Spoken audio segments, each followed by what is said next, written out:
ਸਤਿ ਸ਼੍ਰੀ ਅਕਾਲ ਜੀ, ਸਵਾਗਤ ਹੈ ਤੁਹਾਡਾ ਸਾਰਿਆਂ ਦਾ ਪੰਜਾਬ ਟੁਡੇ ਦੇ ਵਿੱਚ। ਤੇ ਸਾਡਾ ਜਿਹੜਾ ਖਾਸ ਕਾਰਜਕ੍ਰਮ ਹੈ ਸਿਹਤ ਟੁਡੇ, ਉਸ ਦੇ ਵਿੱਚ ਅੱਜ ਤੁਹਾਡੀ ਮੁਲਾਕਾਤ ਕਰਾਉਂਦੇ ਹੈ ਗਾਇਨੋਕੋਲੋਜਿਸਟ ਡਾਕਟਰ ਨੂਪੁਰ ਸ਼ਰਮਾ ਦੇ ਨਾਲ। ਮੈਮ ਸਤਿ ਸ਼੍ਰੀ ਅਕਾਲ, ਬਹੁਤ ਬਹੁਤ ਸਵਾਗਤ ਹੈ ਤੁਹਾਡਾ ਪੰਜਾਬ ਟੁਡੇ ਦੇ ਵਿੱਚ। ਸਤਿ ਸ਼੍ਰੀ ਅਕਾਲ। ਅੱਜ ਕੱਲ੍ਹ ਦੇ ਸਮੇਂ ਦੇ ਵਿੱਚ ਮਹਿਲਾਵਾਂ ਨੂੰ ਤੇ ਹੋਰਾਂ ਨੂੰ ਬਹੁਤ ਸਾਰੀ ਦਿੱਕਤਾਂ ਆ ਰਹੀਆਂ ਕਿਉਂਕਿ ਲਾਈਫ ਸਟਾਈਲ ਸਾਡਾ ਬਹੁਤ ਜ਼ਿਆਦਾ ਬਦਲ ਗਿਆ ਹੈ। ਤੇ ਉਸ ਤੋਂ ਵਿੱਚੋਂ ਮੈਮ ਸਭ ਤੋਂ ਜ਼ਿਆਦਾ ਅਹਿਮ ਪ੍ਰੋਬਲਮ ਇਨਫਰਟੀਲਿਟੀ ਦੀ ਬਹੁਤ ਜ਼ਿਆਦਾ ਆ ਰਹੀ ਹੈ। ਇਹ ਕੀ ਕਾਰਨ ਹੈ ਮੈਮ ਇਸ ਚੀਜ਼ ਦਾ? ਬੇਸਿਕਲੀ ਜਦੋਂ ਵਿਆਹ ਹੁੰਦਾ ਹੈ ਕਿਸੇ ਦਾ ਵੀ, ਨਵੀਂ ਦੰਪਤੀ ਘਰੇ ਸਾਰਿਆਂ ਦੀ ਐਕਸਪੈਕਟੇਸ਼ਨ ਹੁੰਦੀ ਹੈ ਛੇਤੀ ਬੱਚਾ ਹੋ ਜੂ। ਕਈ ਵਾਰੀ ਇੱਦਾਂ ਹੁੰਦਾ ਹੈ ਕਿ ਕਪਲਸ ਆਪ ਹੀ ਨਹੀਂ ਚਾਹੁੰਦੇ, ਉਹ ਚਾਹੁੰਦੇ ਕਿ ਅਸੀਂ ਥੋੜ੍ਹਾ ਰਿਲੈਕਸ ਕਰੀਏ, ਇੰਜੋਏ ਕਰੀਏ, ਇੱਕ ਦੂਸਰੇ ਨੂੰ ਜਾਣੀਏ, ਫਿਰ ਆਪਾਂ ਪ੍ਰੈਗਨੈਂਸੀ ਪਲਾਨ ਕਰੀਏ। ਅਤੇ ਜਦੋਂ ਆਪਾਂ ਦੇਖਦੇ ਹਾਂ ਕਿ ਲੇਡੀ ਦੀ ਏਜ 35 ਸਾਲ ਤੋਂ ਘੱਟ ਹੈ ਔਰ ਇਨਸਪਾਈਟ ਆਫ ਟਰਾਈੰਗ ਫॉर 1 ਈਅਰ, 1 ਸਾਲ ਤੋਂ ਟਰਾਈ ਕਰ ਰਹੇ ਹੈ ਪ੍ਰੈਗਨੈਂਸੀ ਲਈ, ਪਰ ਪ੍ਰੈਗਨੈਂਸੀ ਨਹੀਂ ਹੋ ਰਹੀ, ਉਹਨੂੰ ਆਪਾਂ ਇਨਫਰਟੀਲਿਟੀ ਕਹਿੰਦੇ ਹੈ। ਜਾਂ ਜੇ ਲੇਡੀ ਦੀ ਉਮਰ 35 ਸਾਲ ਤੋਂ ਵੱਧ ਹੋਏ ਔਰ 6 ਮਹੀਨੇ ਤੋਂ ਟਰਾਈ ਕਰ ਰਹੇ ਹੋ, ਉਹਨੂੰ ਇਨਫਰਟੀਲਿਟੀ ਕਹਿੰਦੇ ਹੈ। Just because they are staying together ਦੇ ਮੇ ਨੋਟ ਬੀ ਟਰਾਈੰਗ। ਅਤੇ ਇੱਕ ਗੱਲ ਇਹ ਵੀ ਦੇਖਣ ਵਾਲੀ ਹੈ, ਅਤੇ ਇਹ 'ਚ ਕਾਲੀ ਪਾਉਣ ਵਾਲੀ ਵੀ ਕੋਈ ਗੱਲ ਨਹੀਂ ਹੈ। ਕਈ ਵਾਰੀ ਵਿਆਹ ਨੂੰ 3 ਮਹੀਨੇ ਹੋਏ ਹੁੰਦੇ ਆ, 4 ਮਹੀਨੇ ਹੋਏ ਹੁੰਦੇ ਆ, ਅਤੇ ਕਾਲੇ ਪੈ ਜਾਂਦੇ ਆ ਕਿ ਪ੍ਰੈਗਨੈਂਸੀ ਨਹੀਂ ਹੋ ਰਹੀ। ਅਤੇ ਇਹਦੇ 'ਚ ਇਹ ਚੀਜ਼ ਦੇਖਣੀ ਕਿ ਪਲਾਨ ਕਰ ਰਹੇ ਹੈ, ਨਹੀਂ ਕਰ ਰਹੇ, ਕੋਈ ਪ੍ਰੀਕੋਸ਼ਨ ਤਾਂ ਨਹੀਂ ਯੂਜ਼ ਕਰ ਰਹੇ। ਬਹੁਤੀ ਵਾਰੀ they are using precautions, they are note planning, ਅਤੇ ਉਹਦੇ ਬਾਅਦ ਹੀ ਇਹਨੂੰ ਆਪਾਂ ਇਨਫਰਟੀਲਿਟੀ ਲੇਬਲ ਕਰੀਦਾ। ਅੱਛਾ ਮੈਮ, ਅਸੀਂ ਨਾ ਆਪਣੇ ਬਜ਼ੁਰਗਾਂ ਤੋਂ ਸੁਣਦੇ ਆਉਂਦੇ ਹਾਂ ਕਿ ਛੇਤੀ ਬੱਚਾ ਕਰ ਲਓ, ਹੈ ਨਾ, ਵਿਆਹ ਤੋਂ ਬਾਅਦ ਛੇਤੀ ਬੱਚਾ ਕਰ ਲੈਣਾ ਚਾਹੀਦਾ ਹੈ ਕਿਉਂਕਿ ਇੱਕ ਸਰਟਨ ਏਜ ਤੋਂ ਬਾਅਦ ਜਿਹੜਾ ਹੈ ਬੱਚੇ ਨਹੀਂ ਹੋ ਪਾਉਂਦੇ ਹੈ। ਅਤੇ ਕਾਫੀ ਜ਼ਿਆਦਾ ਸਮੱਸਿਆਵਾਂ ਹੁਣ ਅਸੀਂ ਦੇਖਦੇ ਹਾਂ ਹਸਪਤਾਲਾਂ ਦੇ ਵਿੱਚ, ਸਰਕਾਰੀ ਹਸਪਤਾਲ ਹੋਵੇ ਜਾਂ ਫਿਰ ਪ੍ਰਾਈਵੇਟ ਹੋਸਪਿਟਲਸ ਹੋਵੇ, ਭਰੇ ਪਏ ਨੇ, ਜਿੱਥੇ ਕਿ ਕਪਲਸ ਜਿਹੜੇ ਨੇ ਉਹ ਆਉਂਦੇ ਨੇ ਡਾਕਟਰ ਦੇ ਕੋਲ ਅਤੇ ਦੱਸਦੇ ਆ ਆਪਣੀ ਪ੍ਰੋਬਲਮਸ ਨੂੰ। ਅਤੇ ਪੰਜਾਬ ਦੀ ਜੇਕਰ ਖਾਸ ਕਰ ਮੈਂ ਗੱਲ ਕਰਦੇ ਹਾਂ, ਕਿੱਦਾਂ ਦਾ ਸਟੇਟਸ ਇੱਥੇ ਨਜ਼ਰ ਆਉਂਦਾ ਹੈ? ਦੇਖੋ, ਜਦੋਂ ਮੈਂ ਸਟੂਡੈਂਟ ਸੀਗੀ, ਅੱਜ ਤੋਂ 20 ਸਾਲ ਪੁਰਾਣੀ ਗੱਲ ਹੈ, ਆਪਾਂ ਦੇਖਦੇ ਸੀ ਇਨਫਰਟੀਲਿਟੀ, ਕਿਸੇ ਨੂੰ ਬੱਚਾ ਨਹੀਂ ਹੋ ਰਿਹਾ, ਉਹ 7-8% ਕਪਲਸ 'ਚ ਇਹੀ ਪ੍ਰੋਬਲਮ ਸੀ। ਪਰ ਅੱਜ ਦੀ ਡੇਟ 'ਚ 15 ਤੋਂ 20% ਕਪਲਸ ਇਹ ਪ੍ਰੋਬਲਮ ਫੇਸ ਕਰ ਰਹੇ ਨੇ। ਇਹਦੇ ਮਲਟੀਪਲ ਰੀਜ਼ਨਸ ਹੈ। ਜੇ ਆਪਾਂ ਸ਼ੁਰੂ ਤੋਂ ਗੱਲ ਕਰੀਏ, ਸਭ ਤੋਂ ਪਹਿਲਾਂ ਰੀਜ਼ਨ ਹੈ ਲੇਟ ਮੈਰਿਜਸ। ਅੱਜ ਦੀ ਡੇਟ 'ਚ ਦੇਖੋ, ਪਹਿਲਾਂ ਕੁੜੀਆਂ ਦਾ ਵਿਆਹ 22, 23, 24 ਸਾਲ ਦੀ ਉਮਰ 'ਚ ਹੋ ਜਾਂਦਾ ਸੀ। ਅੱਜ ਦੀ ਡੇਟ 'ਚ ਕੁੜੀਆਂ ਵੀ ਆਪਣਾ ਆਤਮ ਨਿਰਭਰ ਬਣਨਾ ਚਾਹੁੰਦੀ ਹੈ, ਕਰੀਅਰ ਬਣਾਉਣਾ ਚਾਹੁੰਦੀ ਹੈ, ਜਿਹਦੇ ਚੱਕਰ 'ਚ ਉਹਨਾਂ ਦੀ ਐਵਰੇਜ ਮੈਰਿਜ ਦੀ ਏਜ ਹੈ ਜਿਹੜੀ ਕਿ ਸ਼ਿਫਟ ਹੋ ਗਈ ਦੀ ਹੈ ਟੂ ਅਰਾਊਂਡ ਨੀਅਰਿੰਗ 30। ਅਤੇ ਜਿਹੜਾ ਕੰਮ ਹੁੰਦਾ ਸੀ 22, 23 ਸਾਲ, 24 ਸਾਲ, ਅਤੇ ਉਹ ਆਟੋਮੈਟਿਕਲੀ 30 ਸਾਲ 'ਤੇ ਜਾ ਕੇ ਪਹੁੰਚ ਗਿਆ। ਤਾਂ ਸੈਕਿੰਡ ਇੰਪੋਰਟੈਂਟ ਥਿੰਗ ਇਜ਼ ਕਿ ਮੈਂਸਸ, ਜਿਵੇਂ ਆਪਾਂ ਦੇਖੀਏ ਜਦੋਂ ਆਪਾਂ ਛੋਟੇ ਸੀ ਅਤੇ ਮੈਂਸਸ ਕੁੜੀਆਂ ਨੂੰ ਯੂਜਲੀ ਸ਼ੁਰੂ ਹੁੰਦੇ ਸੀ 14 ਸਾਲ ਦੀ ਉਮਰ 'ਚ, 13, 14, ਕੁੜੀਆਂ 10ਵੀਂ 'ਚ 11ਵੀਂ 'ਚ ਵੀ ਮੈਂਸਸ ਸਟਾਰਟ ਹੁੰਦੇ ਸੀ। ਹੁਣ ਅਸੀਂ ਦੇਖਦੇ ਹਾਂ ਛੋਟੇ ਬੱਚੇ 4th ਕਲਾਸ, 5ਵੀਂ ਕਲਾਸ, 6th ਕਲਾਸ ਦੀ ਕੁੜੀਆਂ ਨੂੰ ਮੈਂਸਸ ਆਉਣ ਸ਼ੁਰੂ ਹੋ ਜਾਂਦੇ। ਜੇ ਇਸ ਪ੍ਰਕਾਰ ਉਹਨਾਂ ਦੀ ਮੀਨਾਰਕੀ ਜਾਂ ਸਟਾਰਟ ਆਫ ਮੈਂਸਸ ਛੇਤੀ ਹੋਣ ਲੱਗ ਗਿਆ, ਇਸੇ ਤਰੀਕੇ ਨਾਲ ਜਿਹੜਾ ਮੈਂਸਸ ਬੰਦ ਹੋਣ ਦੀ ਉਮਰ ਹੈ ਉਹ ਵੀ ਛੇਤੀ ਹੋਣ ਲੱਗ ਗਈ ਹੈ। ਇੰਡੀਆ 'ਚ ਵੈਸੇ ਵੀ ਜਿਹੜੇ ਆਪਣੇ ਵੈਸਟਰਨ ਕਾਊਂਟਰ ਪਾਰਟਸ ਦੇ ਕੰਪੈਰੀਜ਼ਨ 'ਚ ਮੀਨੋਪੌਜ਼ ਦੀ ਏਜ ਜਾਂ ਮੈਂਸਸ ਬੰਦ ਹੋਣ ਦੀ ਏਜ ਮੱਚ ਅਰਲੀਅਰ ਹੈ। ਜਿਵੇਂ ਜੇ ਆਪਾਂ ਵੈਸਟਰਨ ਕਾਊਂਟਰ ਪਾਰਟਸ ਲਈਏ, ਉੱਥੇ ਮੈਂਸਸ ਐਵਰੇਜ 48, 49 'ਤੇ ਬੰਦ ਹੁੰਦੇ ਆ, ਜਦੋਂ ਕਿ ਆਪਣੇ ਇੰਡੀਅਨ ਕਾਊਂਟਰ ਪਾਰਟਸ 'ਚ ਐਵਰੇਜ ਏਜ 46 ਈਅਰਸ ਹੈ। ਮੈਂਸਸ ਬੰਦ ਹੋਣ ਤੋਂ ਘੱਟੋ ਘੱਟ 5 ਸਾਲ ਪਹਿਲਾਂ ਹੀ ਅੰਡੇ ਘੱਟ ਜਾਂਦੇ ਹੈ। ਜੇ ਆਪਾਂ ਗੱਲ ਕਹੀਏ ਕਿ ਪਹਿਲਾ ਬੱਚਾ ਕਦੋਂ ਹੋਣਾ ਚਾਹੀਦਾ, ਅਤੇ 30 ਸਾਲ ਤੋਂ ਪਹਿਲਾਂ ਪਹਿਲਾ ਬੱਚਾ, ਅਤੇ 35 ਤੋਂ ਪਹਿਲਾਂ ਦੂਜਾ ਬੱਚਾ, because after 35 number of eggs as well as the quality of eggs it really dwindles, ਘੱਟ ਜਾਂਦੀ ਹੈ ਲੇਡੀਜ਼ ਦੀ ਬੱਚਾ ਪੈਦਾ ਕਰਨ ਦੀ ਸ਼ਮਤਾ, ਕੁਆਲਿਟੀ ਐਗਸ ਪ੍ਰੋਡਿਊਸ ਕਰਨ ਦੀ ਸ਼ਮਤਾ, ਜਿਹਦੇ ਕਰਕੇ ਆਪਾਂ ਸੁਣਿਆ ਨਹੀਂ ਕਿ ਬਹੁਤੇ ਪੇਸ਼ੈਂਟ ਜਿਨ੍ਹਾਂ ਨੂੰ ਬੱਚਾ ਰੁਕਿਆ ਤਾਂ ਸੀ ਪਰ ਟਿਕਿਆ ਨਹੀਂ, ਉਹ ਆਪੇ ਅਬੋਰਟ ਹੋ ਗਿਆ। ਦੇਖੋ, ਪਹਿਲਾਂ ਕਿੰਨੇ ਘੱਟ ਹੁੰਦੇ ਸੀ ਕਿ ਪਹਿਲੇ 3 ਮਹੀਨੇ 'ਚ ਬੱਚਾ ਖਰਾਬ ਹੋ ਗਿਆ, ਬਲੀਡਿੰਗ ਪੈ ਗਈ, ਸਫਾਈ ਕਰਾਉਣੀ ਪਈ, ਅਲਟਰਾਸਾਊਂਡ ਕਰਾਇਆ, ਬੱਚੇ ਦੀ ਧੜਕਣ ਨਹੀਂ ਆਈ। ਉਹ ਇਸੇ ਕਰਕੇ ਬਿਕਾਜ਼ ਜਦੋਂ ਜੇ ਅੰਡੇ ਦੀ ਕੁਆਲਿਟੀ ਪੂਅਰ ਹੋਏ, ਕੀਟਾਣੂ ਦੀ ਕੁਆਲਿਟੀ ਪੂਅਰ ਹੋਏ, ਅਤੇ ਉਹਦੇ ਕਰਕੇ ਇਹ ਚੀਜ਼ਾਂ ਬਹੁਤੀ ਦੇਖਣ ਨੂੰ ਮਿਲਦੀ ਹੈ। ਅਤੇ ਕੈਰੀ ਹੋਮ ਜਿਹੜਾ ਗੱਲ ਮੈਂ ਆਪਣੇ ਆਡੀਅנਸ ਨੂੰ ਕਨਵੇ ਕਰਨਾ ਚਾਹੁੰਦੀ ਹਾਂ, ਉਹ ਇਹੀ ਹੈ ਕਿ 30 ਸਾਲ ਤੋਂ ਪਹਿਲਾਂ ਫਸਟ ਚਾਈਲਡ, 35 ਸਾਲ ਤੋਂ ਪਹਿਲਾਂ second child, then the chances of infertility ਜਾਂ ਪ੍ਰੋਬਲਮ ਬਹੁਤ ਹੀ ਘੱਟ ਜਾਣਗੇ। ਮੈਮ, ਇਨਫਰਟੀਲਿਟੀ ਤੁਹਾਨੂੰ ਲੱਗਦਾ ਹੈ ਕਿ ਸਟਿਗਮਾ ਬਣ ਚੁੱਕਾ ਹੈ ਸੋਸਾਇਟੀ ਦੇ ਵਿੱਚ, ਨਾ ਸਿਰਫ ਮਹਿਲਾਵਾਂ ਵਾਸਤੇ ਬਲਕਿ ਜਿਹੜੇ ਮੈਨ ਨੇ ਉਹ ਵੀ?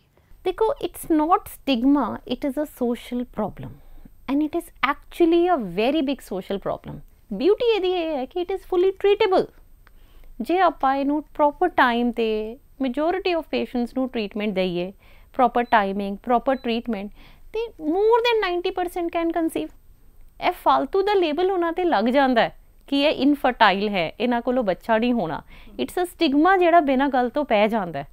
ਤੇ it is just a matter of proper treatment, proper timing of treatment. ਕਿਉਂਕਿ ਅਸੀਂ ਇਹ ਵੀ ਦੇਖਿਆ ਕਿ ਲੋਕੀ ਨਾ ਇਹ ਕਹਿੰਦੇ ਆ ਕਿ ਜੀ IVF ਤੇ ਲਾਸਟ ਆਪਸ਼ਨ ਹੈ।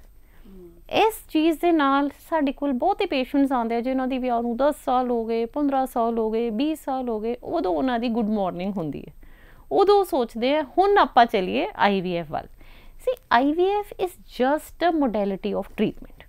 ਬਹੁਤੇ ਟ੍ਰੀਟਮੈਂਟਸ ਉਸ ਤੋਂ ਪਹਿਲਾਂ ਵੀ ਅਵੇਲੇਬਲ ਹੈ, ਬਟ ਅੱਜ ਕੱਲ੍ਹ ਜਿਵੇਂ ਲੇਟ ਮੈਰਿਜ ਹੋ ਰਹੀ ਹੈ, ਪੇਸ਼ੈਂਟ ਦਾ ਜੇ ਆਪਾਂ ਟੈਸਟ ਕਰਾਉਂਦੇ ਹਾਂ ਉਹਦੇ 'ਚ ਆ ਰਿਹਾ ਕਿ ਅੰਡਾ ਦੇਣ ਦੀ क्षमता ਘੱਟ ਹੋ ਰਹੀ ਹੈ। ਦੇਰ ਆਰ ਸਰਟਨ ਟੈਸਟ ਜਿੱਦਾਂ ਕਿ ਆਪਾਂ ਕਹਿੰਦੇ ਹਾਂ AMH ਦਾ ਟੈਸਟ ਹੈ, ਐਂਟਰਲ ਫੋਲੀਕਲ ਕਾਊਂਟ ਹੈ, ਡਾਕਟਰ ਨੇ ਤੁਹਾਡਾ ਅਲਟਰਾਸਾਊਂਡ ਕੀਤਾ, ਉਹਦੇ 'ਚ ਆ ਰਿਹਾ ਕਿ ਤੁਹਾਡੇ ਅੰਡੇ ਘੱਟ ਰਹੇ ਹੈ, ਤੁਹਾਡਾ AMH ਦੀ ਵੈਲਿਊ 1 ਦੇ ਨੇੜੇ ਤੇੜੇ ਹੈ ਜਦੋਂ ਕਿ ਉਹ 2.2 ਦੇ ਆਲ ਦੁਆਲ ਹੋਣੀ ਚਾਹੀਦੀ।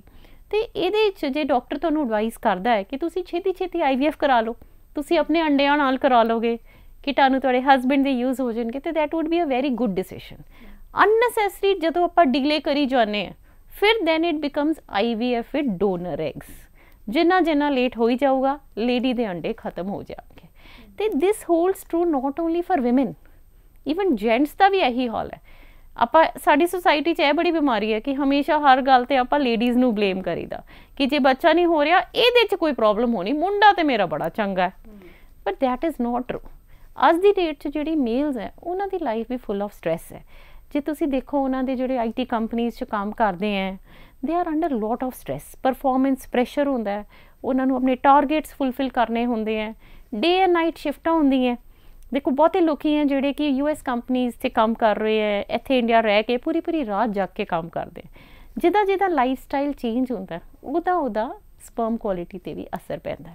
ਦੂਜੀ ਗੱਲ ਜਿਵੇਂ ਕਿ ਐਬ ਹੋ ਗਏ, ਸਿਗਰਟ ਸਮੋਕਿੰਗ ਹੈ, ਐਲਕੋਹਲ ਕੰਜ਼ੰਪਸ਼ਨ ਹੈ, ਉਹਦੇ ਨਾਲ ਜਾਂ ਟਬੈਕੋ ਕੰਜ਼ੰਪਸ਼ਨ ਹੈ, ਡਰੱਗ ਅਬਿਊਜ਼ ਹੈ। ਪੰਜਾਬ 'ਚ ਡਰੱਗ ਅਬਿਊਜ਼ ਦੀ ਵੀ ਬਹੁਤੀ ਇੰਸੀਡੈਂਸ ਦੇਖਿਆ ਗਿਆ, ਉਹਦੇ ਨਾਲ ਵੀ ਕੀਟਾਣੂਆਂ 'ਤੇ ਬਹੁਤ ਜ਼ਿਆਦਾ ਅਸਰ ਪੈਂਦਾ ਹੈ। ਤੀਜੀ ਗੱਲ ਜਿਹੜੀ ਛੋਟੀ ਚੀਜ਼ਾਂ, ਜਿਵੇਂ ਅਸੀਂ ਸਾਰਿਆਂ ਕੋਲ ਅੱਜ ਦੀ ਡੇਟ 'ਚ ਮੋਬਾਈਲ ਹੈ, ਜੇ ਆਪਾਂ ਉਹ ਮੋਬਾਈਲ ਨੂੰ ਆਪਣੀ ਥੱਲੇ ਦੀ ਪੋਕਟ ਦੇ ਰੱਖਦੇ ਹੈ ਤੇ ਉਹ ਵੀ ਮੇਲ ਜੈਨਾਈਟਲ ਆਰਗਨਸ ਦੇ ਨੇੜੇ ਪੈਂਦੀ ਹੈ, ਉਹਦੀ ਵੀ ਰੇਡੀਏਸ਼ਨ ਹੈ। ਬੜੀ ਸਿੰਪਲ ਜੀ ਗੱਲ ਹੈ। ਹੁਣ ਇਹ ਲੈਪਟਾਪ ਦਾ ਫੈਸ਼ਨ ਚੱਲ ਗਿਆ, ਤਾਂ ਹੁਣ ਲੈਪਟਾਪ ਅਸੀਂ ਆਪਣੀ ਗੋਦੀ 'ਚ ਰੱਖ ਲੈਂਦੇ, ਉਹ ਲੈਪਟਾਪ ਜਦੋਂ ਲੈਬ 'ਚ ਰੱਖਦੇ ਆ ਉਹਦੀ ਕਿੰਨੀ ਰੇਡੀਏਸ਼ਨ ਪੈਂਦੀ। Even this is harmful. ਮਤਲਬ ਗੱਲਾਂ ਬੜੀ ਛੋਟੀ ਜਿਹੀ ਹੈ। ਜਿਵੇਂ ਹੁਣ ਫੈਸ਼ਨ ਦੇ ਕਰਕੇ ਪਹਿਲਾਂ ਆਪਾਂ ਸਾਡੇ ਘਰ ਉਹ ਹੁੰਦੇ ਸੀ ਨਾ ਕੱਪੜੇ ਦੇ, ਕਾਟਨ ਦੇ ਕੱਪੜੇ ਦੇ ਕਛਹਿਰੇ ਬਣਦੇ ਸੀ, ਉਹ ਪਾ ਕੇ ਘੁੰਮਦੇ ਸੀ, ਉਹਦੇ 'ਚ ਸਰੀਰ ਨੂੰ ਹਵਾ ਲੱਗਦੀ ਸੀ, ਸਾਹ ਲੈਣ ਦੀ ਜਗ੍ਹਾ ਮਿਲਦੀ ਸੀ। ਹੁਣ ਅੱਜ ਕੱਲ੍ਹ ਜਿਹੜੇ ਫੈਸ਼ਨ ਦੇ ਕਰਕੇ ਉਹ ਫਰੈਂਚੀ ਟਾਈਪ ਅੰਡਰ ਗਾਰਮੈਂਟਸ ਚੱਲਦੇ ਆ, even bringing these testicles close to human body, ਜਾਂ ਜਿਹੜੇ ਹੁਣ ਸਟੀਮ ਬਾਥ, ਸੋਨਾ ਬਾਥ ਚੱਲ ਪਏ ਆ, ਇਹਨਾਂ ਦੇ ਨਾਲ ਵੀ ਕੀਟਾਣੂਆਂ 'ਤੇ ਬਹੁਤ ਜ਼ਿਆਦਾ ਡੈਮੇਜ ਹੁੰਦਾ। ਤਾਂ ਕਰਕੇ ਹੁਣ ਅਸੀਂ ਦੇਖਦੇ ਹਾਂ ਆਲਮੋਸਟ 50% ਐਟਲੀਸਟ 40% ਆਫ ਇਨਫਰਟੀਲਿਟੀ ਮੇਲ ਦੇ ਕਰਕੇ ਹੁੰਦੀ ਹੈ। ਅਤੇ ਇਹ ਤੇ ਜਿਹੜੀ ਸਭ ਤੋਂ ਇੰਪੋਰਟੈਂਟ ਚੀਜ਼ ਹੈ, ਜਦੋਂ ਆਪਾਂ ਇਨਵੈਸਟੀਗੇਟ ਕਰੀਦਾ, ਫੀਮੇਲ ਪਾਰਟਨਰ ਨੂੰ ਵੀ ਕਰੀਦਾ ਅਤੇ ਮੇਲ ਨੂੰ ਵੀ ਕਰੀਦਾ, ਅਤੇ ਨੈਵਰ ਪਲੇ ਦੀ ਬਲੇਮ ਗੇਮ। ਕਿਉਂਕਿ ਜਦੋਂ ਆਪਾਂ ਬਲੇਮ ਗੇਮ ਪਲੇ ਕਰਦੇ ਹਾਂ, ਜੇ ਆਪਾਂ ਲੇਡੀ ਨੂੰ ਬਲੇਮ ਗੇਮ ਪਲੇ ਕਰਾਂਗੇ ਉਹਦਾ ਮੋਰਾਲ ਡਾਊਨ ਹੋ ਜਾਊਗਾ, ਉਹਦੇ ਹਾਰਮੋਨਸ ਹੋਰ ਉੱਪਰ ਥੱਲੇ ਹੋਣਗੇ। ਇਸੇ ਤਰੀਕੇ ਨਾਲ ਜੇ ਆਪਾਂ ਜੈਂਟਸ ਦੀ ਗੱਲ ਕਰੀਏ, ਜਿੰਨਾ ਆਪਾਂ ਉਹਨਾਂ 'ਤੇ ਬਲੇਮ ਗੇਮ ਕਰਾਂਗੇ, ਕਿਉਂਕਿ ਅੱਜ ਕੱਲ੍ਹ ਉਹ ਵੀ ਬੜਾ ਸ਼ੁਰੂ ਹੋ ਗਿਆ ਕਿ ਕੁੜੀਆਂ ਵਾਲੇ ਪਾਸੇ ਦੇ ਆ ਜਾਂਦੇ ਆ ਅਤੇ ਕਹਿੰਦੇ ਆ ਇਹ ਮੁੰਡਾ ਠੀਕ ਨਹੀਂ ਹੈ, ਆਲ ਦੋਜ਼ ਥਿੰਗਸ ਆਲਸੋ ਸਟਾਰਟ, ਅਤੇ ਉਹਦੇ 'ਚ ਵੀ ਮੇਲ ਦਾ ਮੋਰਾਲ ਡਾਊਨ ਹੋ ਜਾਣਾ। ਇਟ ਇਜ਼ ਯੂਜਲੀ ਮਾੜੀ ਮੋਟੀ ਪ੍ਰੋਬਲਮ ਜੈਂਟਸ 'ਚ, ਮਾੜੀ ਮੋਟੀ ਫੀਮੇਲ 'ਚ, ਤੁਸੀਂ ਜਸਟ ਰੈਕਟੀਫਾਈ ਕਰੋ ਐਂਡ ਛੇਤੀ ਪ੍ਰੈਗਨੈਂਸੀ ਹੋ ਸਕਦੀ ਹੈ। ਮੈਮ ਤੁਹਾਡੇ ਕੋਲ ਪੇਸ਼ੈਂਟਸ ਆਉਂਦੇ ਹੋਣੇ, ਫੀਮੇਲਸ ਤਾਂ ਆ ਹੀ ਜਾਂਦੀ ਹੈ, ਲੇਕਿਨ ਮੇਲ ਜਿਹੜੇ ਆਉਂਦੇ ਉਹਨਾਂ ਦਾ ਜਿਹੜਾ ਮੈਂਟਲ ਸਟ੍ਰੈਸ ਕਹੀਏ ਜਾਂ ਉਹਨਾਂ ਦੀ ਮੈਂਟਲ ਸਟੇਟਸ ਕੀ ਰਹਿੰਦਾ, ਸਥਿਤੀ ਕਿੱਦਾਂ ਦੀ ਰਹਿੰਦੀ ਉਸ ਵੇਲੇ? ਦੇਖੋ ਇਹ ਵੀ ਡਿਪੈਂਡ ਕਰਦਾ ਹੈ ਕਿ ਕਪਲ ਕਿੱਦਾਂ ਆ ਰਿਹਾ। ਜੇ ਤੇ ਕਪਲ ਆਪੇ ਹੀ ਆਉਂਦੇ ਆ, ਹਸਬੈਂਡ ਵਾਈਫ ਆ ਰਹੇ ਆ, ਮੇਲਸ ਆਰ ਵੈਰੀ ਓਪਨ, ਉਹ ਖੁੱਲ੍ਹ ਕੇ ਗੱਲ ਕਰਦੇ ਆ। ਈਵਨ ਇਹ ਵੀ ਦੇਖਿਆ ਗਿਆ ਕਿ ਕੋਇਟਲ ਫਰੀਕੁਐਂਸੀ ਵੀ ਨਹੀਂ ਹੁੰਦੀ। ਜਿਵੇਂ ਕਿ ਹਸਬੈਂਡ ਵਾਈਫ ਅਸੀਂ ਸੋਚਦੇ ਹਾਂ ਇਕੱਠੇ ਰਹਿੰਦੇ ਆ, ਉਹ ਸਾਨੂੰ ਦੱਸਦੇ ਆ ਕਿ ਅਸੀਂ ਤੇ 15 ਦਿਨ ਨੇੜੇ ਹੀ ਨਹੀਂ ਆਉਂਦੇ। ਅਤੇ ਇਹ ਗੱਲਾਂ ਜਿਹੜੀਆਂ ਕਪਲਸ ਖੁੱਲ੍ਹ ਕੇ ਸਾਡੇ ਨਾਲ ਕਰ ਲੈਂਦੇ ਆ। ਪਰ ਜਿਹੜੇ ਕਿ ਆਉਂਦੇ ਆ ਪੇਰੈਂਟਸ ਦੇ ਨਾਲ ਆਉਂਦੇ ਆ, ਕਿਉਂਕਿ ਦੇਖੋ ਕਈ ਵਾਰੀ ਸੋਸ਼ਲ ਪ੍ਰੈਸ਼ਰ ਬਹੁਤਾ ਹੁੰਦਾ, ਉਹਦੇ 'ਚ ਮੇਲਸ ਥੋੜ੍ਹਾ ਜਿਹਾ ਖੁੱਲ੍ਹ ਕੇ ਗੱਲ ਕਰਦੇ, ਹੈਜ਼ੀਟੇਟ ਕਰਦੇ ਹੈ। ਅਤੇ ਉਹਦੇ 'ਚ ਆਪਾਂ ਕੀ ਕਰਦੇ ਹਾਂ ਕਿ ਪਹਿਲੀ ਵਾਰੀ ਪੂਰੀ ਫੈਮਿਲੀ ਦੇ ਨਾਲ ਉਹਨਾਂ ਨਾਲ ਗੱਲਬਾਤ ਕਰ ਲੈਂਦੇ ਹਾਂ, ਫਿਰ ਉਹਨਾਂ ਨੂੰ ਦੂਜੇ ਕਮਰੇ 'ਚ ਲੈ ਕੇ ਥੋੜ੍ਹਾ ਬਹੁਤਾ ਉਹਨਾਂ ਤੋਂ ਹਿਸਟਰੀ ਲੈਂਦੇ ਹੈ, ਐਂਡ ਧੀਰੇ ਧੀਰੇ ਹੌਲੀ ਹੌਲੀ ਜਿੱਦਾਂ ਉਹ ਥੋੜ੍ਹੇ ਕੰਫਰਟੇਬਲ ਫੀਲ ਕਰਦੇ ਹੈ, ਫਿਰ ਉਹਨਾਂ ਦੀ ਇਹ ਪ੍ਰੋਬਲਮ ਵੀ ਸੋਲਵ ਕਰਦੇ ਆ। ਕਿ ਜ਼ਰੂਰੀ ਨਹੀਂ ਹੈ ਕਿ ਕੀਟਾਣੂ ਹੋਣ ਨਾ, ਗੱਲ ਇਹ ਵੀ ਤਾਂ ਹੋ ਸਕਦੀ ਹੈ ਕਿ ਮੇਲ ਦਾ ਜੀਅ ਨਾ ਕਰਦਾ ਹੋ ਰਲਣ ਦਾ, ਇਹ ਵੀ ਗੱਲ ਹੋ ਸਕਦੀ ਹੈ। ਇਹ ਵੀ ਗੱਲ ਹੋ ਸਕਦੀ ਹੈ ਕਿ ਉਹਦੇ ਕੋਲੋਂ ਪਰਫੋਰਮੈਂਸ ਨਾ ਹੋ ਰਹੀ ਹੋ, ਔਰ ਜ਼ਰੂਰੀ ਨਹੀਂ ਹੈ ਬਿਮਾਰੀ ਹੋ, ਮਤਲਬ ਜ਼ਰੂਰੀ ਨਹੀਂ ਇਹਦੇ ਲਈ ਆਪਾਂ ਸਾਨੂੰ ਬਹੁਤ ਹੀ ਵੱਡੀ ਵੱਡੀ ਦਵਾਈਆਂ ਦੇਣੀ ਪੈਣ। ਯੂਜਲੀ ਥੋੜ੍ਹੀ ਬਹੁਤੀ ਕਾਉਂਸਲਿੰਗ, ਥੋੜ੍ਹਾ ਬਹੁਤਾ ਇਨਕਰੇਜਮੈਂਟ, ਉਹਦੇ ਨਾਲ ਹੀ most of the times problem solve ਹੋ ਜਾਂਦੀ ਹੈ। ਜਿਵੇਂ ਕਿ ਇੱਕ ਬਹੁਤ ਜ਼ਿਆਦਾ ਫੇਮਸ ਸੈਕਸੋਲੋਜਿਸਟ ਹੈ ਡਾਕਟਰ ਪ੍ਰਕਾਸ਼ ਕੋਠਾਰੀ, ਉਹਨਾਂ ਦੀ ਸਟੇਟਮੈਂਟ ਮੈਂ ਇੱਥੇ ਕੋਟ ਕਰਨਾ ਚਾਹਾਂਗੀ। ਉਹ ਕਹਿੰਦੇ ਆ, sex is not between the 2 legs, it is between the 2 ears। ਅਤੇ ਇਹਦਾ ਮਤਲਬ ਜਿਹੜੀ ਪ੍ਰੋਬਲਮਸ ਆਫ ਕੰਜ਼ੂਮੇਸ਼ਨ ਆਫ ਮੈਰਿਜ ਜਾਂ ਕੋਇਟਲ ਡਿਫੀਕਲਟੀਜ਼ ਹੈ, ਭਾਵੇਂ ਉਹ ਮੇਲ ਦੇ ਵੱਲੋਂ ਹੈ ਭਾਵੇਂ ਉਹ ਫੀਮੇਲ ਦੇ ਵੱਲ ਹੈ, ਦੇ ਆਰ ਮੋਰ ਸੋਸ਼ਲ। ਕਈ ਵਾਰੀ ਉਹਨਾਂ ਨੂੰ ਕੋਈ ਪ੍ਰਾਈਵੇਸੀ ਨਹੀਂ ਮਿਲਦੀ, ਕਈ ਵਾਰੀ ਫੈਮਿਲੀ 'ਚ ਇੰਨੇ ਡਿਫਰੈਂਸਿਸ ਹੁੰਦੇ ਆ, ਲੇਡੀ ਖੁਸ਼ ਨਹੀਂ ਹੈਗੀ, ਕਈ ਵਾਰੀ ਬੰਦਾ ਨਹੀਂ ਖੁਸ਼ ਹੈ, ਅਤੇ these are more common problems rather then the actual problems. ਅਤੇ ਜਦੋਂ ਆਪਾਂ ਇਹ ਕਪਲਸ ਨੂੰ ਮਿਲਦੇ ਹੈ, ਸਾਡੇ ਕੋਲ ਆਉਂਦੇ ਹੈ, ਇਹਨਾਂ ਨਾਲ ਟਾਈਮ ਲਾਉਣਾ ਪੈਂਦਾ। You have to give them adequate time and counselling ਕਰਕੇ ਹੌਲੀ ਹੌਲੀ then they come up, because first go ਤੁਸੀਂ ਕਿਸੇ ਨੂੰ ਪੁੱਛੋ ਉਹ ਨਹੀਂ ਦੱਸ ਸਕਦੇ, ਬਹੁਤ ਪਰਸਨਲ ਮੈਟਰ ਹੁੰਦਾ ਬੰਦੇ ਦਾ, ਖਾਸ ਕਰ ਜੈਂਟਸ ਨਹੀਂ ਖੁੱਲ੍ਹ ਕੇ ਬੋਲਣਾ ਪਸੰਦ ਕਰਦੇ। ਅਤੇ ਹੌਲੀ ਹੌਲੀ ਵਿਦ ਸਲੋ, ਬਿਕੋਜ਼ ਵੀ ਆਪਣਾ ਇੱਥੇ ਜਿਹੜਾ ਐਡਵਾਮੈਡ ਹਸਪੀਟਲ ਹੈ, we have a full team. It's not only the gynecologist, it is the gynecologist, our counselors, our team of doctors, ਜਿਹੜੇ ਕਿ ਮਿਲ ਕੇ ਇੱਕ ਕਪਲ ਨੂੰ ਇਨਫਰਟਿਲਿਟੀ ਦੀ ਪ੍ਰੋਬਲਮ ਨੂੰ ਪ੍ਰੋਪਰਲੀ ਟੈਕਲ ਕਰਦੇ ਆ।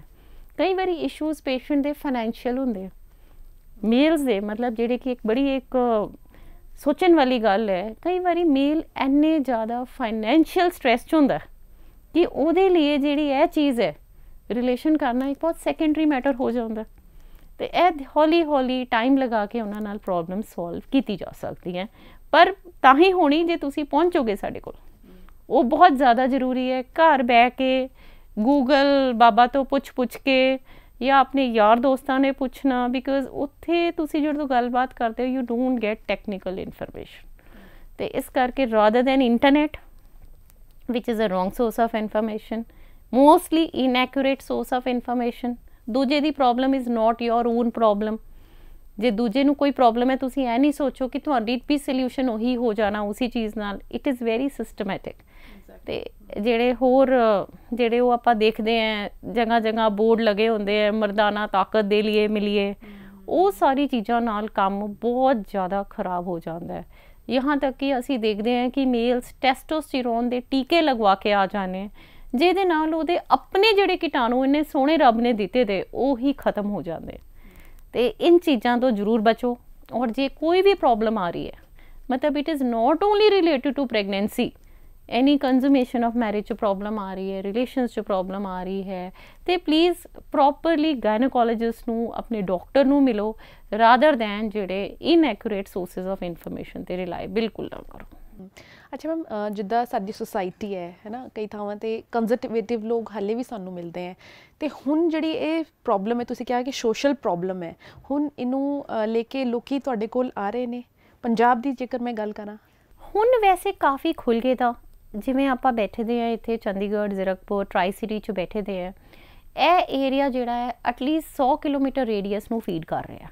ਵੀ get lot of patients from peripheries, villages ਤੋਂ ਆ ਰਹੇ ਹੈ, ਸ਼ਹਿਰਾਂ ਤੋਂ ਸਗੋਂ ਤੋਂ ਚਲੋ ਪਹਿਲਾਂ ਤੋਂ ਹੀ ਆਉਂਦੇ ਸੀ, ਪਰ ਹੁਣ ਵਿਲੇਜਸ ਤੋਂ ਵੀ ਬਹੁਤ ਲੋਕੀ ਆ ਰਹੇ ਹੈ, ਆਪਣੀ ਗੱਲਬਾਤ ਕਰਦੇ ਹੈ, ਟਰੀਟਮੈਂਟ ਲੈਂਦੇ ਹੈ ਅਤੇ ਸੇਵਾਵਾਂ ਦਾ ਫਾਇਦਾ ਉਠਾਉਂਦੇ ਹੈ। ਔਰ ਟੈਕਨੋਲੋਜੀ ਨੇ ਵੀ ਬਹੁਤ ਸਾਥ ਦਿੱਤਾ। IVF ਜਦੋਂ ਸ਼ੁਰੂ ਹੋਇਆ ਉਦੋਂ ਉਹਦਾ ਸਕਸੈਸ ਰੇਟ ਜਾਂ ਫਰਟੀਲਿਟੀ ਟਰੀਟਮੈਂਟਸ ਦਾ ਸਕਸੈਸ ਰੇਟ ਬਹੁਤ ਘੱਟ ਸੀ, ਇਸ ਵੇਲੇ ਬਹੁਤ ਸਕਸੈਸਫੁਲ। IVF ਦੀ ਗੱਲ ਕਰਦੇ ਹਾਂ, IVF ਸਭ ਤੋਂ ਪਹਿਲਾਂ ਦਰਸ਼ਕਾਂ ਨੂੰ ਦੱਸ ਦਿੰਦੇ ਕਿ ਕੀ ਹੁੰਦਾ ਹੈ, ਕਿਉਂਕਿ ਕਈ ਲੋਕਾਂ ਨੂੰ ਹਾਲੇ ਤੱਕ ਨਹੀਂ ਪਤਾ ਕਿ IVF ਕੀ ਹੈ, ਕੀ ਨਾਮ ਹੈ, ਕਿੱਦਾਂ ਟਰੀਟਮੈਂਟ ਹੁੰਦਾ ਹੈ, ਸਾਰਾ ਕੁਝ।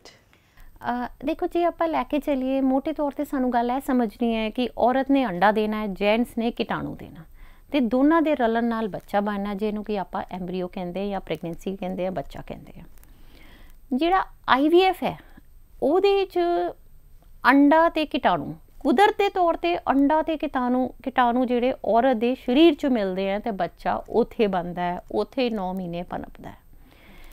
ਜਿਹੜਾ ਇਹ ਬੱਚਾ ਬਣਾਉਣ ਦੀ ਪ੍ਰਤੀਕਿਰਿਆ ਕੁਦਰਤ ਵੱਲ ਹੀ ਟਿਊਬ 'ਚ ਹੁੰਦੀ ਹੈ। ਜਿਹੜੀ ਟਿਊਬ ਅੰਡੇਦਾਨੀ 'ਚੋਂ ਅੰਡਾ ਚੱਕਦੀ ਹੈ ਉਹੀ ਟਿਊਬ 'ਚ ਕੀਟਾਣੂ ਆ ਕੇ ਮਿਲਦਾ ਹੈ ਅੰਡੇ ਨੂੰ ਔਰ ਬੱਚਾ ਬਣਦਾ।